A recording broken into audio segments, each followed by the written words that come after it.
ഈശോയിലെറ്റിസ്റ്റ് എന്ന് പറഞ്ഞവർ ഇന്നത്തെ സുവിശേഷത്തിലെ ശിഷ്യന്മാരെ ഈശോയോട് പറയുകയാണ്, ഈ വചനം കഠിനമാണെന്ന് പറയുന്നത് ഗ്രഹിക്കാനായിട്ട് ആർക്ക് സാധിക്കും?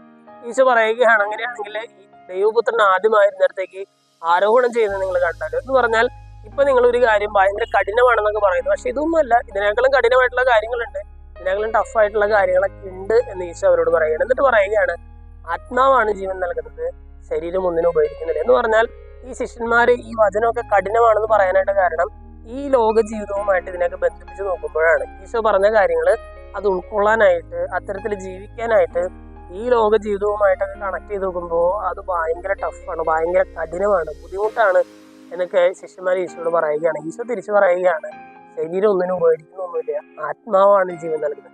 ഞാനിപ്പോൾ നിങ്ങളോട് പറഞ്ഞ വാക്കുകളുണ്ട്, അത് ആത്മാവും ജീവനുമാണ് എന്ന് പറയുകയാണ്. എന്ന് പറഞ്ഞാൽ അതാണ് ഏറ്റവും പ്രധാനപ്പെട്ട കാര്യം. ആത്മാവിനാണ് വില, ശരീരം ഒന്നിനും ഉപയോഗിക്കുന്നില്ല. നമുക്കതിനെ പോഷിപ്പിക്കാം, ഏറ്റവും കൂടുതൽ മരിക്കുമ്പോൾ അത് മണ്ണോട് ചേരും, പക്ഷെ ആത്മാവിന് അതിങ്ങനെ മരണമില്ലാത്ത ഒരു അവസ്ഥയിൽ നിൽക്കും. അതിനെയാണ് നിങ്ങൾ പരിപോഷിപ്പിക്കേണ്ടത്. എന്നിട്ട് ഈശോ പറയുകയാണ്, ഞാൻ നിങ്ങളോട് പറഞ്ഞ വാക്കുകൾ, ആ വാക്കുകൾ നിങ്ങൾ കേൾക്കുകയും അതനുസരിച്ച് ചെയ്യുകയും ചെയ്താൽ നിങ്ങളുടെ ആത്മാവിന് ജീവൻ ലഭിക്കും. ഞാൻ നിങ്ങളോട് പറഞ്ഞ വാക്കുകൾ ആത്മാവും ജീവനുമാണ്. നമ്മളൊരു ഇന്നത്തെ വചനഭാഗം കേട്ട് കഴിയുമ്പോൾ നമുക്കും ചിന്തിക്കാം, നമ്മുടെ ശരീരത്തിന് നമ്മൾ കൊടുക്കുന്ന പ്രാധാന്യം, അതിനേക്കാളും കൂടുതൽ പ്രാധാന്യം നമ്മുടെ ആത്മാവിന് കൊടുക്കാനായിട്ട്, ആത്മാവിനെ പോഷിപ്പിക്കാനായിട്ട് നമ്മൾ ചെയ്യാനായിട്ട് നമുക്ക് പരിശ്രമിക്കാം. അങ്ങനെ ഈശോ പറഞ്ഞതുപോലെ തന്നെ ഈശോയുടെ വചനങ്ങൾ വഴി നമ്മുടെ ആത്മാവിന് ജീവൻ ലഭിക്കാനായിട്ടുള്ള ഒരു കൃപ നമുക്ക് പ്രാർത്ഥിച്ച് നേടിയെടുക്കാം. ദൈവം നമ്മെല്ലാവരെയും സമൃദ്ധമായിട്ട് അനുഗ്രഹിക്കും.